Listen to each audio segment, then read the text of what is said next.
everyone, and welcome to a special episode of the iGaming show presented by Paramount Commerce. I'm your host Varad Mehta, and today it is Paramount Commerce's 20th anniversary podcast. We are going to be celebrating 2 decades of innovation, growth, and success with the company's leadership.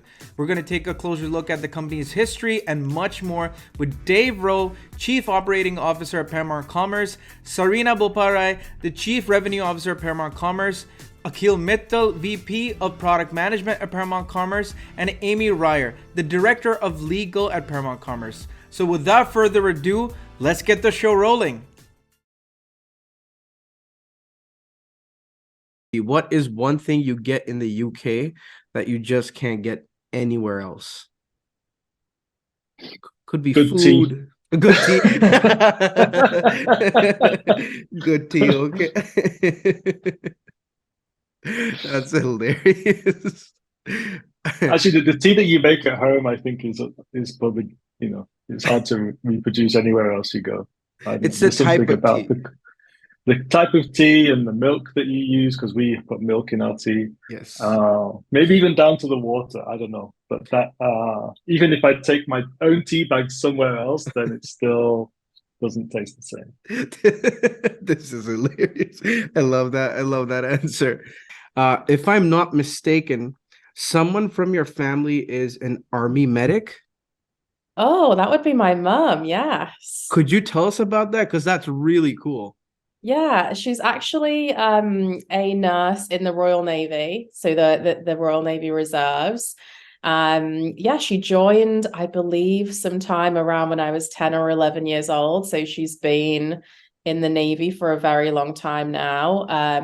She is a nurse in her kind of outside the naval forces profession, and so does the same thing for them. She's been deployed a number of times to Iraq and Afghan. She actually, so she gets to do lots of interesting stuff. She's an incredible woman, a great person to look up to, and yeah, she's amazing. I read on your LinkedIn that you speak a little bit Korean.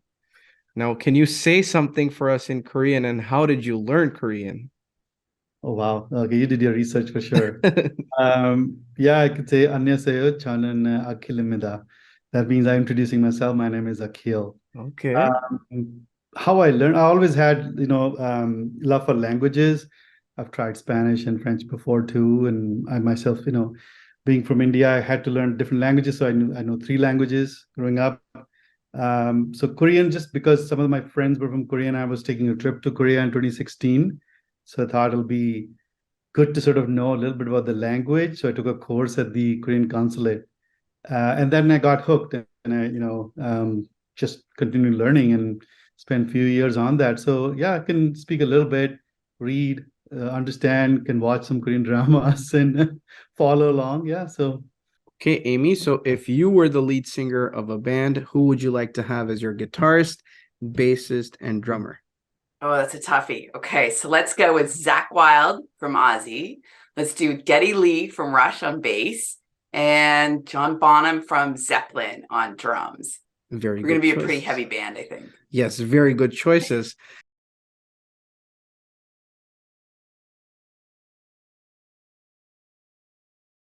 Sure. So I think that for a company to be successful over a 20-year period, they need to achieve a lot. And I prefer to look at the defining kind of phases of the company, not necessarily. You can talk about product launches and being ready for certain market changes and things like that. But I like to look at the phases, and I think starting with the beginning, where the founders of Paramount really saw that gap in the market, and almost straight away. I mean, it probably felt like an age for them at the time, but in the grand scheme of things, relatively quickly became successful in terms of processing volumes and being profitable very quickly and things like that. So that real beginning, of course, was absolutely critical, but it was certainly a defining phase. we work with all of the merchants, big and small, and on all ends of the spectrum. We hear great feedback around our product. People have actually moved away from other suppliers to use ours. And so I think that's an incredible success story. It really, reconfirms everything that we believe about our products, what we want to do in the payment space, and just really goes to show that the things that we're bringing to the market are what the market is looking for, that we're innovating on top of existing products and payment rails, to really make sure we're bringing the best payment products to our Canadian customers. And so I would say that's at least during my time at Paramount Commerce, that's definitely a number one top kind of achievement for us. Yeah, I mean, 20 years is a pretty long time and rich history the company has, right? So for me, since I joined the company, because I didn't know enough about this industry in general, but as I sort of started working and learning about it, you got to appreciate the dynamic nature of the gaming market that we were in, and payment space specifically, which is even more niche within the gaming industry. So I think when I took over the product function and the team was small, and of course, growing the team was a big accomplishment for me, but also from a company perspective. In our US business, we were the first to launch the real-time payments. Now, real-time payments, why it's such a big deal? Because it's been talked about for such a long time, and being the first company, being ready for that and taking advantage of that, and actually providing a solution to your customers immediately as soon as the technology is available, it speaks volumes of the accomplishments in general the company has over the years, but specifically that was probably a defining moment for me. Oh, wow. There's so many, with Paramount Commerce in the last 20 years, and I've only been here just over a year. So I think I want to focus on that, because one of the biggest achievements has been within the last year, actually. And that's been on handling the regulated market, bringing in and onboarding new merchants, and all of the changes. That was extremely well executed here. And I'd say that's one of our greatest achievements.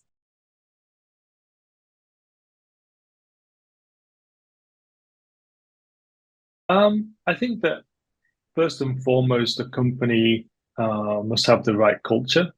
And the thing that really underpins our culture are our values. One of our values, for example, is change or die, which is fundamental if you're going to be successful in a rapidly changing market.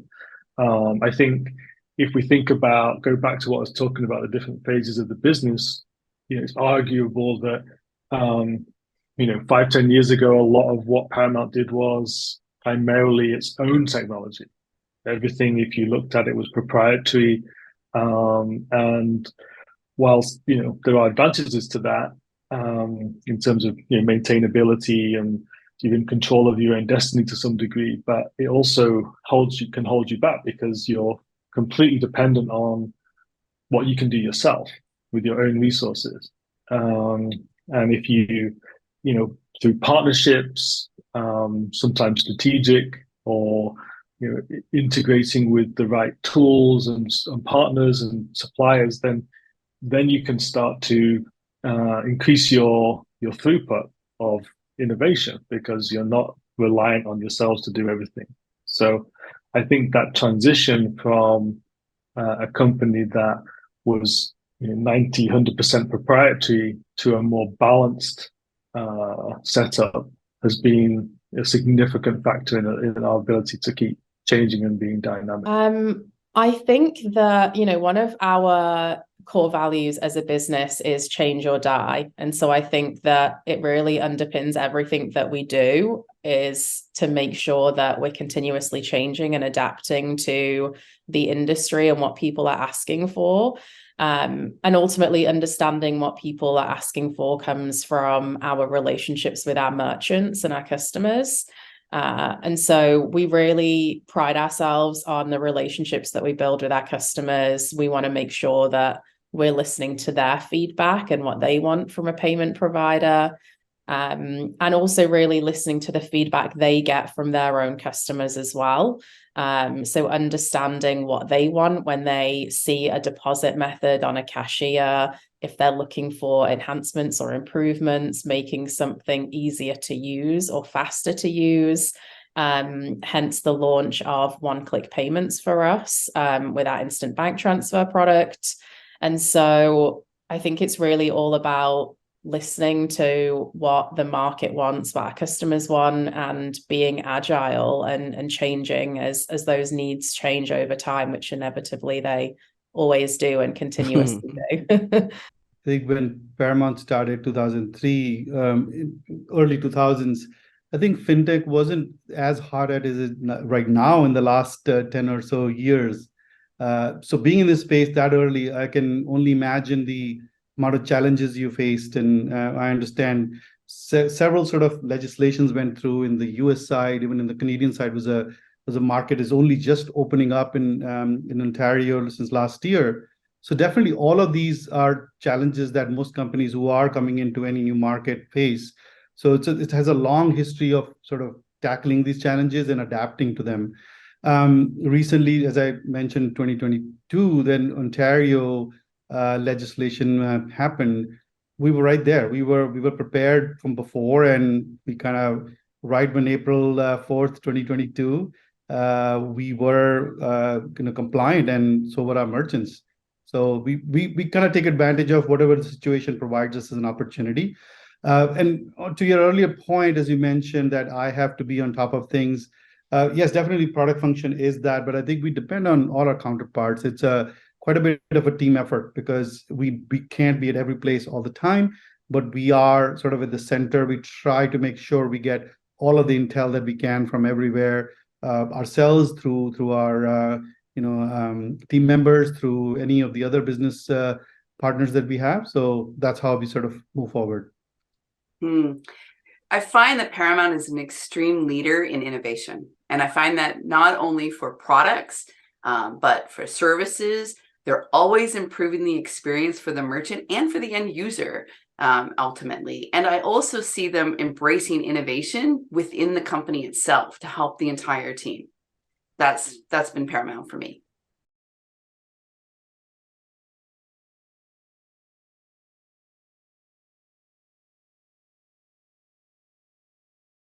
I think that the biggest challenge over probably the last 5 years has been the level of competition. Prior to that, there wasn't so much innovation actually outside of Paramount in the payment space. It was mainly the banks and for example, card processors, acquirers, and so on. I think that there's been a healthy environment for us to operate in. It's given us renewed focus on what we needed to achieve as a business. Again, those foundations of what's your culture, what's your core purpose, which ours is to simplify payments. That's not just to say that a consumer paying to a merchant needs to be simple. It's the whole end-to-end offering that we have, from how we work with our merchants, how merchants can start to accept payments through our solutions, how they manage their accounts with us. Also for our people, making it as simple as possible for our people to support our solutions, how they develop them, how we launch them, all of the sort of end-to-end internal processes as well. I mean, I think a challenge probably is really just making sure that you're always innovating. I think it's so easy in payments to fall behind if you're not doing that. And we've definitely seen that happen many times over with other people that have provided payments in various verticals, and in gaming as well. The payments rails are changing. What's available is always changing. We know that the real-time rails are coming to Canada, and that's an innovation that will be spearheading for our customers and really making sure that we're first to market with that. And so I think that's the biggest thing really, is always trying to make sure that you're at the forefront of building the best products with the most efficient rails.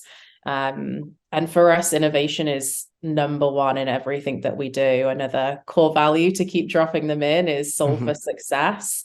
And I think that's something that, again, we're always doing when we're thinking about our future product roadmap, and future development, functionality releases, the fun stuff that we want to bring to our customers and make them excited about. It's really all about how we can innovate and what we can do that's different to what else is available. Yeah, I think one good thing is because we have always been in this space in general, so we had a very good understanding of how the products work, and also we were very early in the game, try to make sure we understand legislation before it's goes public.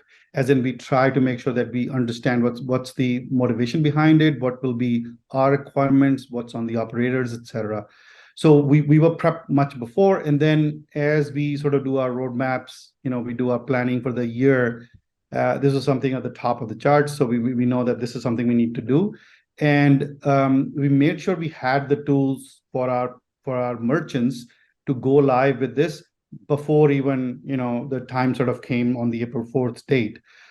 So basically, it's a matter of prioritizing and making sure when you're planning, you have the knowledge of why we're doing this and when it'll be the right time, so that we give enough time for our merchants to make sure they are compliant. So we have to be ready early on. So that's how sort of we manage this. I think I've got to go back with the changing of the laws. The fintech industry is changing. The gaming industry is changing just rapidly in the last several years.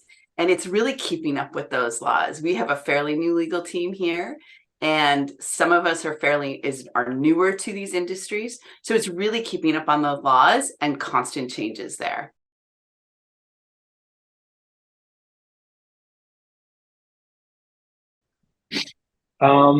So, first of all, we don't look too far ahead because the market is extremely dynamic. We've been in the past sometimes challenged to have a 10, 15, 20-year plan. And if we look back at what's happened in the last 20 years, it's, you look at yourself in your own world, what kind of new technologies have come around from the earpods in my ears and the phones and the transportation and you name it. You look at everything that's going on in the world today, and what it was like 20 years ago. There's so much change, and we really stay focused on the short to medium term to some degree. Of course, we do have longer term plans. Our key kind of 3-year objective is to be the biggest account-to-account payment provider in Canada, across all industries that exist. And then at the same time, we look at, okay, how can we take our expertise, our technology, our know-how, our reputation into other countries. So those are the main things, and of course, continuing to innovate, to push the needle, and all of those things have to come together in order for us to continue to be successful in the short, medium, and long term.